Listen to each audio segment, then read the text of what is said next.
Hi, everyone. Welcome to tonight's Amplify Horse Racing Hangout. We are now live.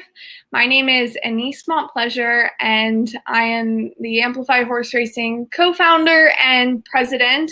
And I'm also the equine education coordinator for the Kentucky Equine Education Project. So I'm currently in Lexington, Kentucky, where it is gloriously icy outside right now. And I'd like to introduce you guys to Joe Mason, my co-host for tonight. You guys probably have not seen me with a co-host before on the Hangouts, so this is going to be a little something new. But Joe is a great friend tonight. He's always a great friend, but he also is the co-host of the Amplify Horse Racing podcast, which I know I've been kind of plugging here and there, and I hope you guys have had a chance to check that out. That's an education and careers focused horse racing podcast that really kind of goes off of the Hangouts as well. So it complements the Hangouts. Anything that we talk about in the Hangouts we'll reference in the podcast as well. Joe hosts his own podcast, which is called Shed Row Stories, which is nearing 40 episodes. So he's always really busy interviewing racing industry personalities and professionals, and does an excellent job. So we're so thankful to have him as our producer and co-host on the Amplify podcast. Joe is going to be graduating from SUNY Adirondack in May, and he studies radio and TV broadcasting. He's also a former production assistant for the New York Racing Association. He had that gig in Saratoga in 2019. Prior to the craziness of the coronavirus. But welcome, Joe. Thank you so much for being on tonight. It's a pleasure, Annise. I'm so grateful to be on here. We have an amazing guest tonight, Greg Harbut, who's done so much for the industry in the past couple of years, and I'm excited to dive right in. Yeah, it's going to be great. So for those of you who are watching and who are new to Amplify Horse Racing, Amplify is a 501c3 dedicated to amplifying education and careers in the thoroughbred industry. So we're really here for, all of those youth or young adults who are interested and passionate about pursuing a career in the thoroughbred industry, or really any newcomers to the sport, or people who might be looking for a career change and who are just looking for that information. So exactly, just like Joe mentioned, we have an amazing guest tonight, Greg Harbut of Harbut Bloodstock. And as you guys know, if you tuned in to the last episode of the Amplify Horse Racing Hangouts, this season's theme is back to the basics.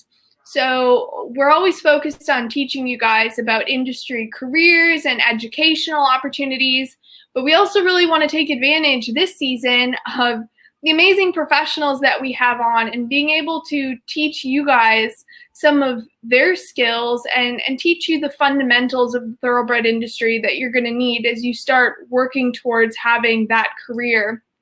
And we've had many, many requests to have a bloodstock agent on to talk more about, what is the career of a bloodstock agent, bloodstock, what is bloodstock, and then learning thoroughbred pedigrees and conformation. All of that can feel a little bit daunting, but what better person to teach you than somebody who is doing that all of the time for their career. So to tell you guys a bit of the background or the bio of Greg, who I'm so excited that he was willing to join us tonight, because we have a whole array of topics. That's another thing. You guys usually see us on with a panel of presenters, and tonight I felt like, I didn't want to eliminate any pieces of Greg's story, so we're going to have just Greg on for the whole episode. So Greg is a native of Lexington, Kentucky, and he was drawn to the thoroughbred business at a young age. He's a proud third-generation horseman, and he descends from a line of successful and renowned African-American horsemen. He's the great-grandson of Will Harbut, who you guys have probably heard of. He's the renowned groom of the famous Man o' War. And Greg is the grandson of Tom Harbut, who is a prominent African-American horseman in his own right. And he worked with elite thoroughbreds associated with Elizabeth Arden, movie producer Louis B. Mayer, and Harry Guggenheim. And he also bred and owned a horse that participated in the 1962 Kentucky Derby and served as the exercise rider for Man o' War's greatest son, the 1937 Triple Crown winner and Horse of the Year, War Admiral. At 35 years old, Greg is the owner and president of Harbut Bloodstock, which is a Lexington-based agency focused on top-tier breeding stock, management, and identifying racing talent in international markets. And Greg received a first-class thoroughbred training and education through various international management programs. His agency is responsible for the purchases of 16 grade 1 winning or producing breeding stock acquisitions. And as you guys probably know, as we've kind of briefed on in other episodes, grade 1 horses are essentially the gold standard in the industry. That's your top echelon of racing. So without further ado, I would like to welcome Greg. Thank you so much, Greg, for being on tonight. Happy to be here. You have quite the bio. I have to say, there's a lot, so much there for us to go over. Your resume must be about 5 pages long. Yeah, I've had a very nice career thus far. That's awesome. So, coming from such a long line of horsemen, we'll start at the beginning. When do you remember falling in love with the thoroughbred industry? Was it something that you were just kind of born with that love of racing, or did you have to grow into it at some point? I can probably remember about the age of 6 or 7, going out to a field trip to Kentucky Horse Park, seeing all the great horses that they have on the grounds, reading the history of famous horsemen, and seeing history on my great-grandfather, and then attending a summer camp later on that year and being able to be around horses directly, and started taking riding lessons. So from an early age, I've had a great affinity with horses and a love for horses. Well, that's amazing. And so tell us more about your grandfather and great-grandfather and their legacy and in your own learning experience. Did they pass on any specific skills to you that have been really instrumental as you've started to gain and go through those educational experiences that brought you where you are today? Well, as you had mentioned, I am a third-generation horseman. I did not have the pleasure of meeting my great-grandfather, but my great-grandfather was a gentleman by the name of Will Harbut, who gained a lot of notoriety with his association and working relationship with Man o' War and his Triple Crown winning son, War Admiral, a lot of those studs that were over there at the Sam Riddle operation.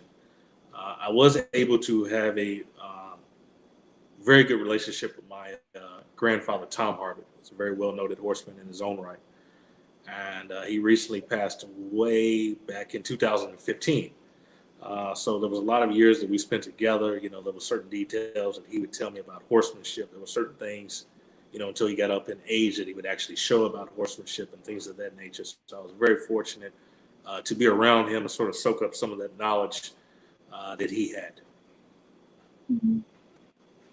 I have to say to our audiences, I have a little prop here ready. For those who are interested in learning more about some of the famous racehorses, including Man o' War, this is actually a really good book that has been a great resource and tool for me to flip back on. But was Man o' War your favorite racehorse, or who was your favorite racehorse growing up? Did you have a particular horse who you really kind of connected to and identified with? For sentimental reasons, Man o' War is a favorite of mine, but I would say my favorite racehorse would be a tie between Dr. Fager and Tisnow. And so tell us about those two. Why was it these two horses who you connected with? Well, Dr. Fager, for numerous reasons, what he was able to do on both surfaces, turf and dirt, the distances that he was able to accomplish as far as winning, both going short and around of ground, and just the amount of weight that he was able to carry just fascinates me. Now, he was way before I came onto the scene as far as a racing fan and working in the industry.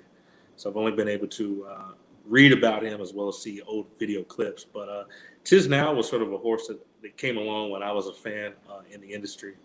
He's a multiple Breeders' Cup Classic winner. Faced a lot of competition, the best of America, as well as what the Europeans threw at him, and was able to win the Breeders' Cup Classic, the famous call from Tom Durkin for America right after 9/11. So there's a lot of reasons to root for that horse, and he's just one of my favorites. Showed a lot of heart and determination. I see Joe nodding over there. Joe, you look like you have some words that you wanted to jump in and say. Yeah, I mean, Greg, those are two amazing horses. You think of Dr. Fager and what he accomplished back in the day, and of course, Tis Now more recent. But I mean, just two British Cup Classic wins and facing some of the best from overseas and here in the States. But in regards to learning about the industry, as you learned about the industry, what were some of the educational or technical training programs that you took part in that helped you? I was very fortunate. I reached out to several trainers at the age of 18. I didn't really have a lot of hands-on experience coming up in horse racing as a adolescent. Sort of skipped a generation from my grandfather to my father. So I had to give credit first and foremost to Tom Amos, who really jump-started me into this business. I wrote to several trainers, and he responded. When I didn't have any experience, I really didn't know a lot of people. And he did something for me when he really didn't have to, which is give me an opportunity and really teach me a lot about the basics of being a hot walker, some of the basics of being a groom, and then taking it a step further and allowing me to shadow himself. But without a shadow of a doubt, the most influential educational tool that I had was being accepted onto the Darley Flying Start program. It's now known as the Godolphin Flying Start program, but that's an international program sponsored by Sheikh Mohammed. And that's basically the equivalent of going to Yale for undergrad and Harvard for graduate school. I mean, it's a great program where they accept 12 kids internationally. You're able to travel the world, be educated at a collegiate level from a premier university institute, as well as learn international horsemanship from a lot of great horsemen globally. And that was really the foundation of me learning the business, the ins and outs, meeting some of the key players, and learning horsemanship in the business at a global level, not just from a North American standpoint, but at a global level. So without a doubt, the Godolphin Flying Start program. I believe my co-host is a very recent graduate of that program. Yes, am I right, Annise? Yes, I graduated last year from Flying Start. So one of the things I have to ask is, what was your favorite experience of the whole course? Did you have a phase that was your favorite, or a particular externship that really stood out to you? My favorite part was probably being in Newmarket, England. It's like anything else. I mean, I guess the closest place in North America would be Saratoga. But the whole town is really centered around horse racing. Everyone in the town basically works in horse racing. You actually have active horses going through the streets of Newmarket, and just great horses, great horsemen, and just to see the storied operations there was just phenomenal. It was a fan favorite experience of mine coming up on that course. It's amazing. I remember the accommodation that we were staying at there. I remember one morning hearing clip-clopping sounds and thinking, what the heck? Are there horses actually going down the street? And sure enough, I looked out my window and here's a whole string of horses just heading down the street off to train. And it really is such an immersive experience, because you'll have a house and a training yard and then another house, and the whole place just embraces it. Absolutely. Very, very cool. And before we really dive into the whole your career as a bloodstock agent, I'd love for you to talk more about the lecture series that you started with Wilberforce University. And you started that in January, correct? And what message are you hoping to share with these students who you're speaking with? Well, I was very fortunate for Wilberforce to reach out to me with the idea of starting a lecture series. Wilberforce is a historically HBCU, historically black college university. So we're really going to be targeting an audience of young people that really do not have an identity with horse racing. I think sometimes we take for granted living in Lexington, living in Saratoga, things of that nature, that everyone understands horses. So, I'm really excited to connect with a younger generation. It's very well noted that a lot of the preeminent early on horsemen were African Americans. That's not something that we necessarily see in this day and age. So I'm hoping to reconnect a lot of these students with their history, to tell them about some of the great horsemen that existed early on, to be able to tell them about some of my experiences, such as being on the Godolphin Flying Start program, and the opportunities that are out here in horse racing. This is a great industry. It's afforded me a ton of opportunities. I'm hoping more young people and people of color will come into this industry. So I'm hoping by me being a guest lecturer that will open up new doors and pathways to students that otherwise would not necessarily be thinking of coming into the racing industry. And so, the thoroughbred industry it's not a very diverse industry at this point. I guess if we look at it collectively and globally, it is an amazingly diverse sport country to country. But if we look at the U.S. thoroughbred industry, it's not very diverse.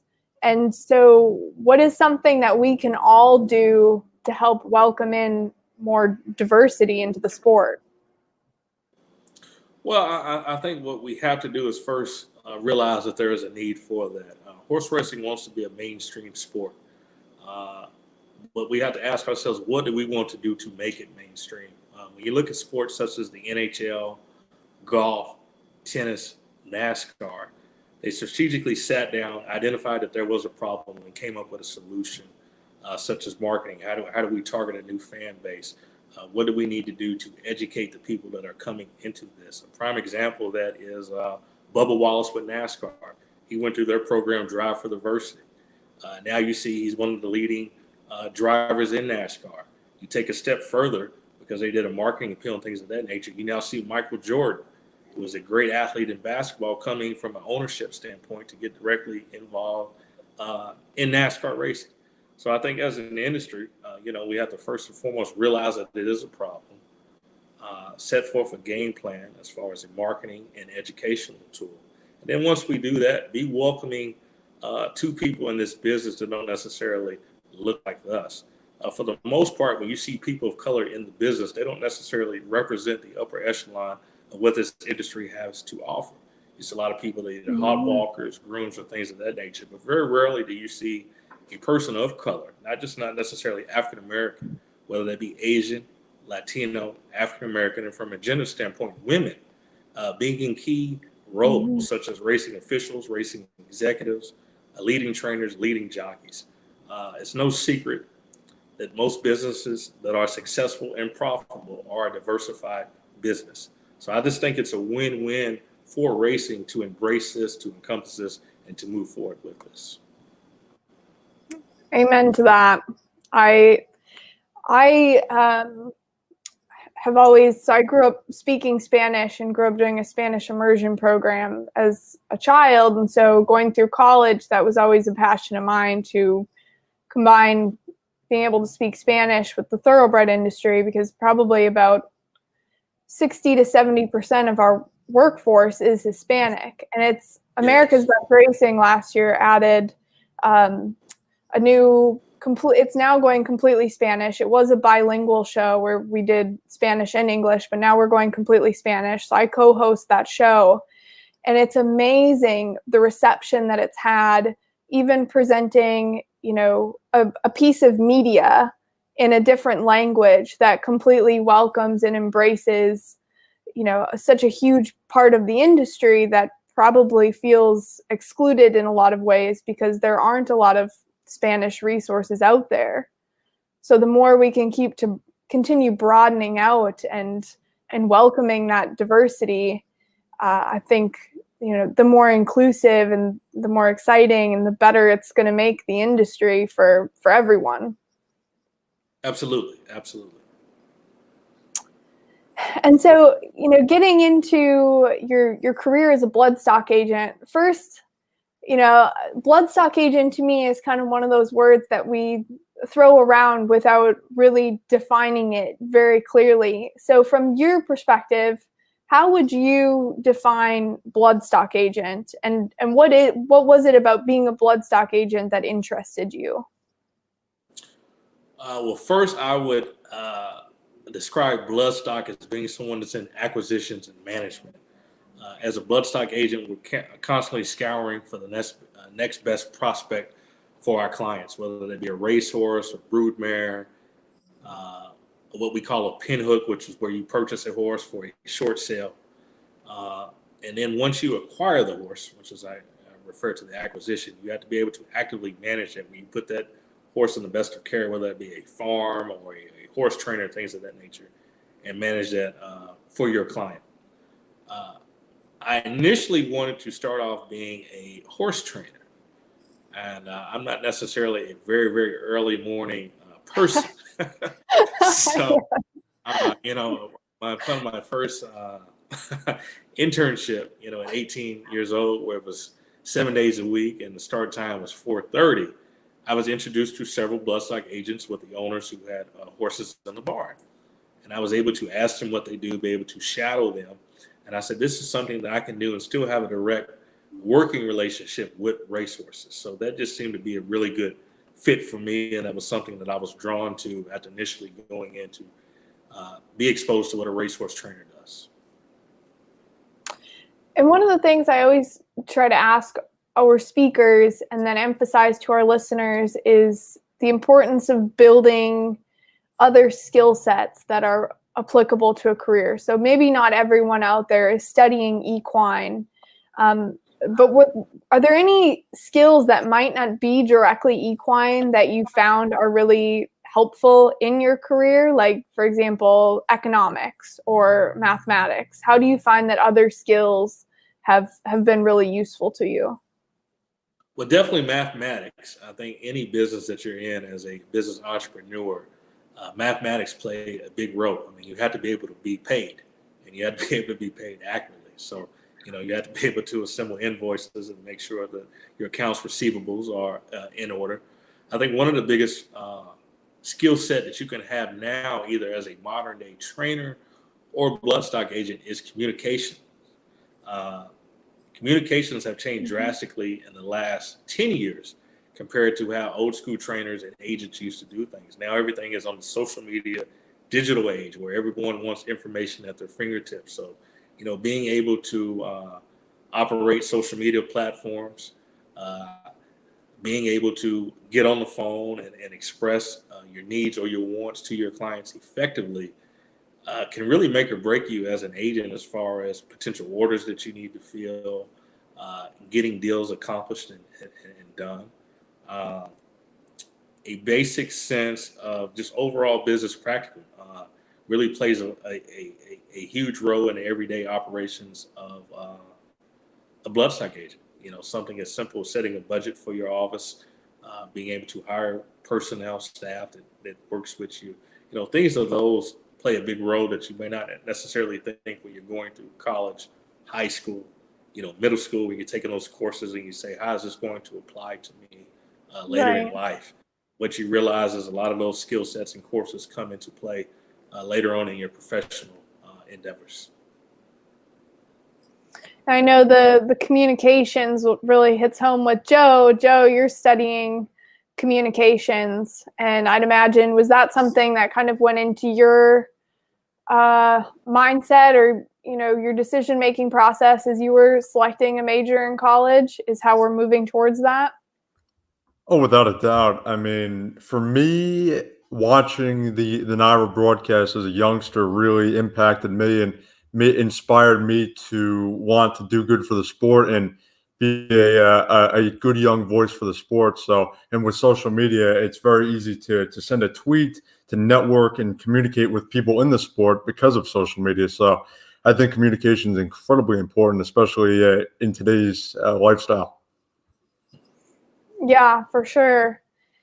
And So actually getting into now the horse side of those skills that you have to develop, I guess the first thing that a lot of people would think of when they think Bloodstock Agent is pedigrees and conformation. And some people they devote their whole lives to learning pedigrees. It's not necessarily a, straightforward, read a book, one and done kind of thing. And then when it comes to conformation, people, some bloodstock agents I know are attracted to a very certain type of horse. They've developed their eye to, a certain type of conformation or conformational qualities that they don't like or they really do like. So talk us through your learning process, which I'm sure, we always continue learning. We never stop learning. But how did you start learning pedigrees, and how do you recommend people start to, give themselves homework and learn pedigrees? And then we'll go into conformation. Well, I was very fortunate. I was able to apprentice and study under one of the greatest bloodstock agents of all time, a guy named Richard Galpin. And when I first approached Mr. Galpin, he gave me a tidbit of advice that the people had given him when he approached the bloodstock agent. And that was, go to a horse sale, get a catalog, and make notes on every horse there. Now, that can be a very daunting task if you're going to like the September sale, but it's nothing like experience when you're evaluating horses and looking at as many horses as possible as you can, looking at some of what the leading buyers purchase, what is it, and after a while, you'll begin to see a pattern. But what you will also see is conformational defects that as a buyer you can live with. Horses are able to work their way through these defaults and be able to achieve at a higher level. So it's nothing like experience to be able to look at as many horses possibly as you can, get an overall feel for what works and what some of the industry's best are particularly honing in. How many horses do you think you've looked at this point in your career? Oh, wow. I am 36 now, and I've been in the business since I was 18, so I would definitely say thousands.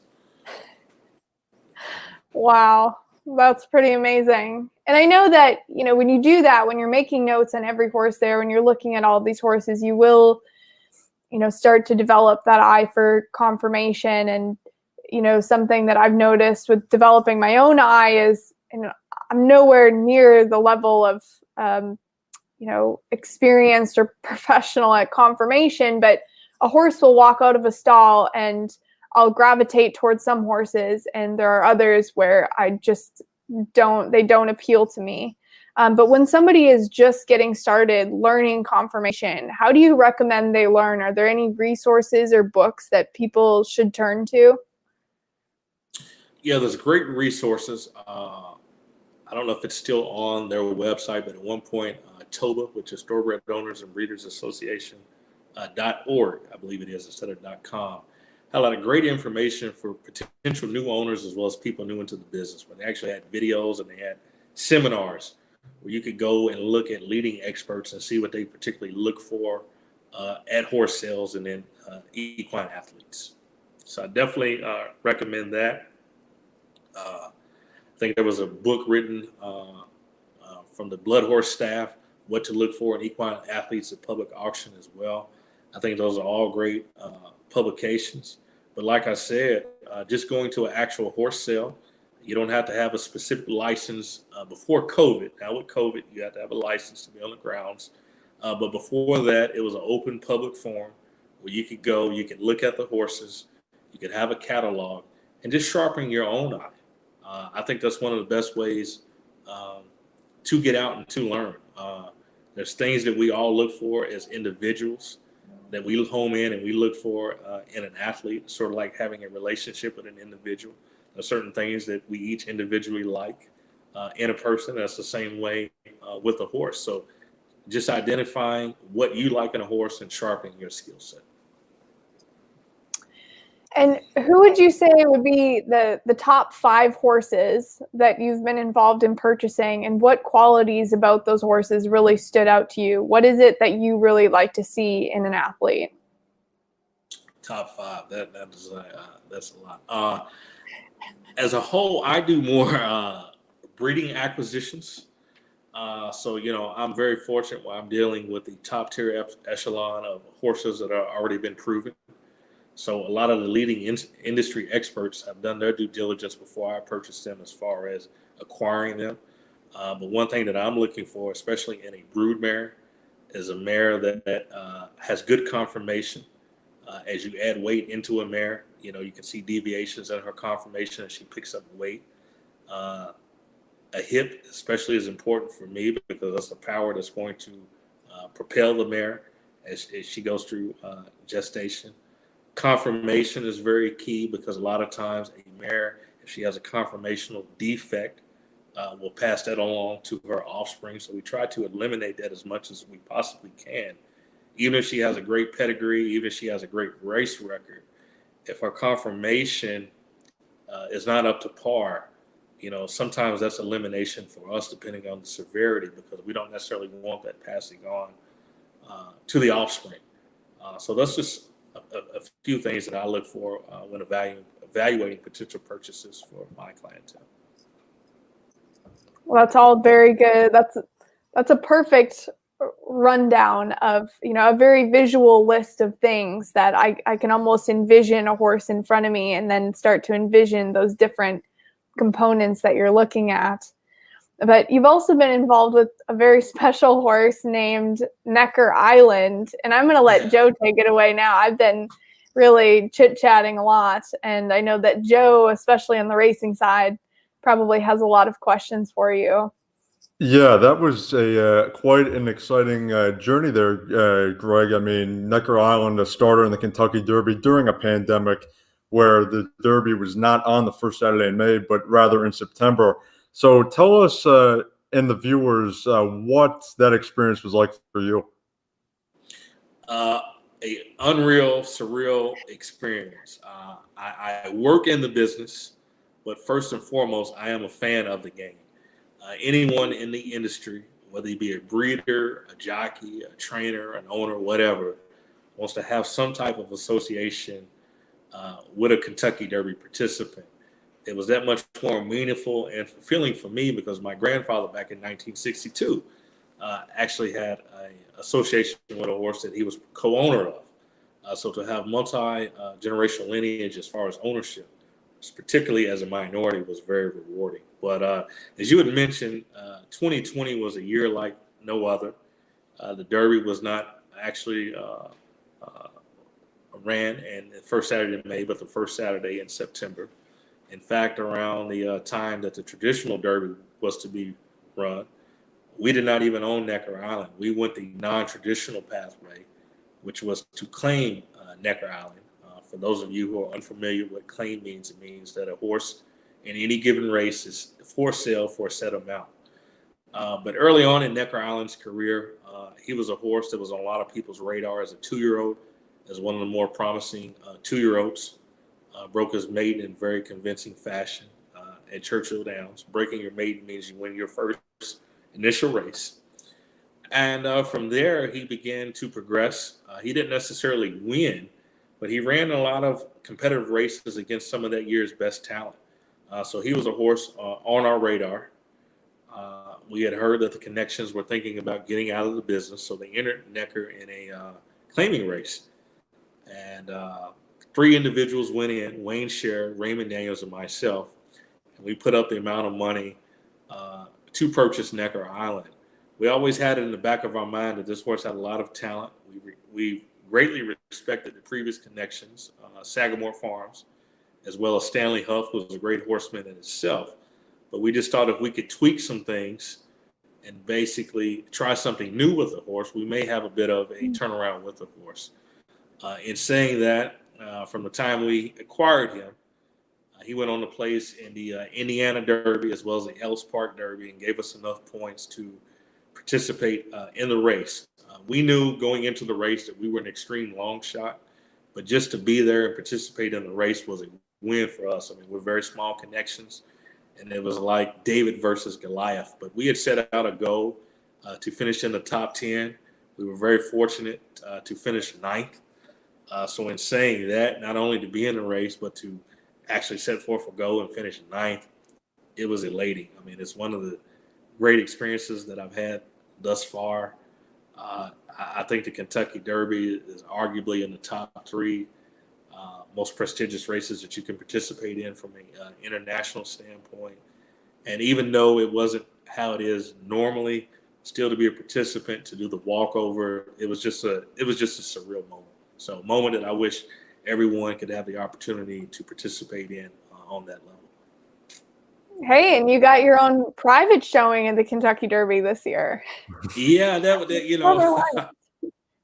Normally, it's ram-packed, over 100,000 people there, and it was very low-key. I think they had about 3,500 people there, and as you mentioned, it was basically like having your own private showing. We went out to the box. We didn't have to fight any crowds, and but still, nonetheless, it was still Derby. When they hit the top of the stretch, it was still excitement for those participants, connections that were there.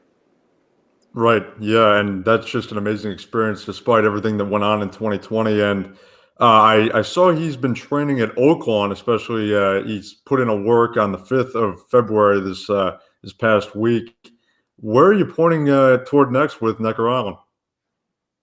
Well, we decided after the race to give Necker a bit of a rest. He was pretty hardly campaigned before we acquired him. And of course, we pressed through the Derby trail and ultimately the Derby. So we looked at him and we said, this is just a horse that we're going to give some time off. He came back looking absolutely amazing. As you had mentioned, he had his first workout 2 weeks ago. He was actually scheduled to have his second week last Thursday, but inclement weather came through Oaklawn, so we had to postpone that.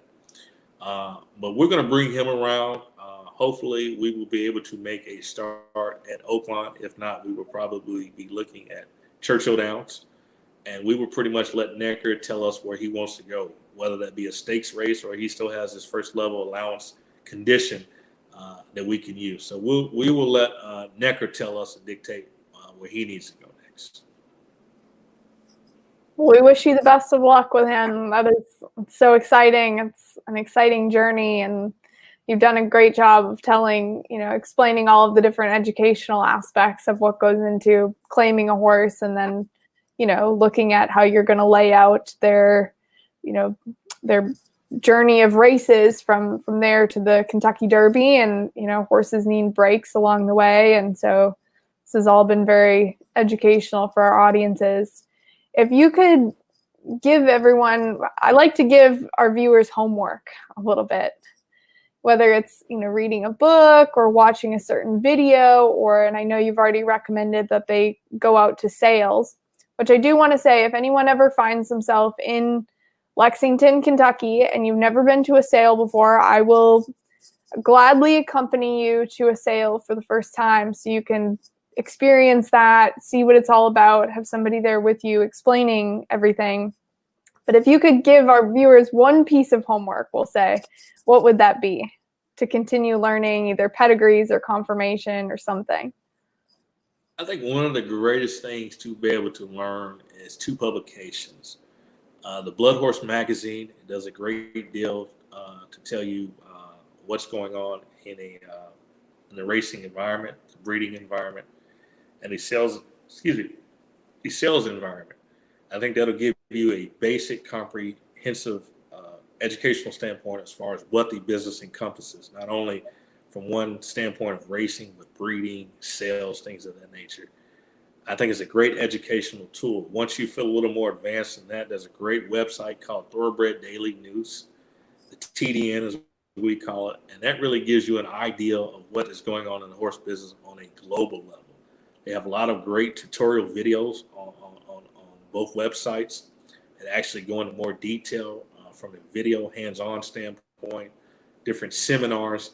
And for a new fan coming into it, I just think those are both 2 great tools and assets to really get you informed, to learn about some of the key leading industry experts, to learn about some of the great horses that are currently going on, and just to be able to follow the industry from a fan standpoint. So I can't iterate enough the TDN or Blood Horse. Absolutely. Both of them are fantastic. And I have to give a plug for Greg. There was a fantastic article on him today in the February 16th Thoroughbred Daily News that we tweeted out on the Amplify Twitter. So definitely you guys go check that out. And then finally, I guess I think we might be having some connection issues either on my end or your guys' end. So I don't know if you can hear me, but what would be your final top piece of advice for a young person who's looking to get into the thoroughbred industry? Be prepared to be told no. Be prepared to work very hard. Follow your passion, wherever your passion may take you in the business. Don't necessarily be set on saying this is what I want to do and this is what I have to do. Be open to be able to change your career path within the business. At the end of the day, all the career paths are tied to the horses. As I said before, I initially wanted to start out as a trainer.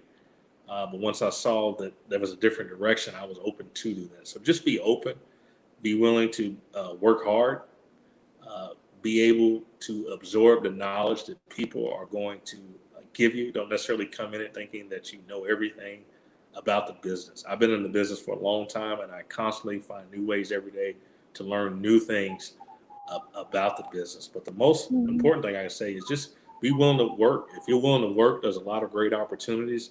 There's a lot of great people in this business that are willing to assist and really give a leg up to someone that's willing to put in the work. I can't say that enough. There's a lot of great people willing to assist. I've had a lot of help along the way, and there's a lot of people still looking to help young people in this business.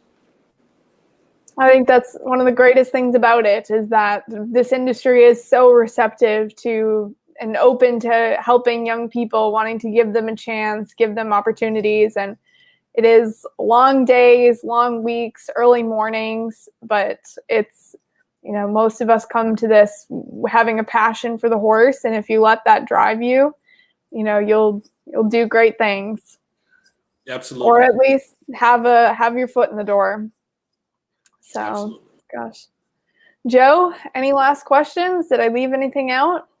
Not that I know of. This has been a ton of fun. I've honestly learned a lot because I don't really know as much about the bloodstock side of the industry. So this has been amazing for me as well. I do want to, in our last few seconds with Greg on here, our viewers, if you guys know, you can actually send questions by commenting on this live stream. So if anybody has any last minute questions before we let Greg free for the night and off to have his night to himself for a while, if you guys want to send some questions in the comments section, I can get them up on the screen, but your time's a ticking. Looks like no questions. I was trying to reinforce that today, the last few days on the Twitter, but just so viewers know, in the future, for future episodes, you can send us questions by commenting on this stream, or if you have questions that you maybe don't think of until after the stream, I will be sure to share those with Greg and liaise with you guys to get you an answer. As you know, you can always contact info@amplifyhorseracing.com with any questions. But for now, Greg, thank you so much for being on tonight. I really appreciate it. This has been very insightful, and everything that you've shared has been very valuable. Thank you. It's been my pleasure. And hopefully this has been helpful and insightful to the audience. Absolutely. Well, have a great night. We'll speak again soon. Okay. Have a good one, Thank you Greg. so much. Take care. Awesome. Wow. That was so good. He's very well spoken and excellent at explaining things. Let's see. Somebody just commented about the article. Anyways, I'll share that again so that you guys can all see the article. I see there's a thank you. I need to give a special thank you tonight. This hangout has been brought to you by My Racehorse. So we're so thankful to them for their support and being able to facilitate the Amplify horse racing hangouts. And now the questions are coming in. The questions are coming in. I will make sure that we get those to you guys. Don't you worry. I'll take note of those comments and get them to Greg. But yeah, special thank you to My Racehorse tonight for presenting this episode. Special thank you to America's Best Racing for your support. And as always, thank you so much to our listeners and viewers. You guys have been so supportive. Make sure to keep following us and engaging with us on social media. We're on Twitter at Amplify Racing on Twitter, Instagram as Amplify Horse Racing, and then on YouTube, our channel is Amplify Horse Racing. This episode will be recorded and will be available on our YouTube page. If you missed it or you missed a piece of it, go back, watch. You can see some of our other episodes. And then you can listen to the Amplify Horse Racing podcast, which I'm going to let Joe talk about for a couple seconds. Yeah, the Amplify Horse Racing podcast is very real and provides the exact same resources and more than what these hangouts do. So join me, Annise, and Keelan Christopherson for all the good stuff, all the good guests, and all the good information. So without a doubt, be sure to check that out on everywhere you get your podcasts. Absolutely. And we try to piggyback off of what we talk about in the podcast. We'll mention on the Hangouts. What we mention on the Hangouts, we'll try to bring it up in the next podcast. Our previous podcast episode that I think you guys will really want to check out after hearing this Hangout episode on Pedigrees and Conformation was totally on the history of the Thoroughbred and how we developed the athlete that we see today. So definitely do check that out. Send us any questions, engage with us on social media, and be sure to tune in for the March 16th Hangout, which is going to be about horsemanship. What is horsemanship and why do you need it? Because that is probably the key number one thing that you need in almost any career in the industry. So do check that out. And with that, Joe, thank you so much for being on tonight. It's been a pleasure, Annise. Can't wait to see you again. We'll talk again soon. Take care, everyone. Have a great night. Bye.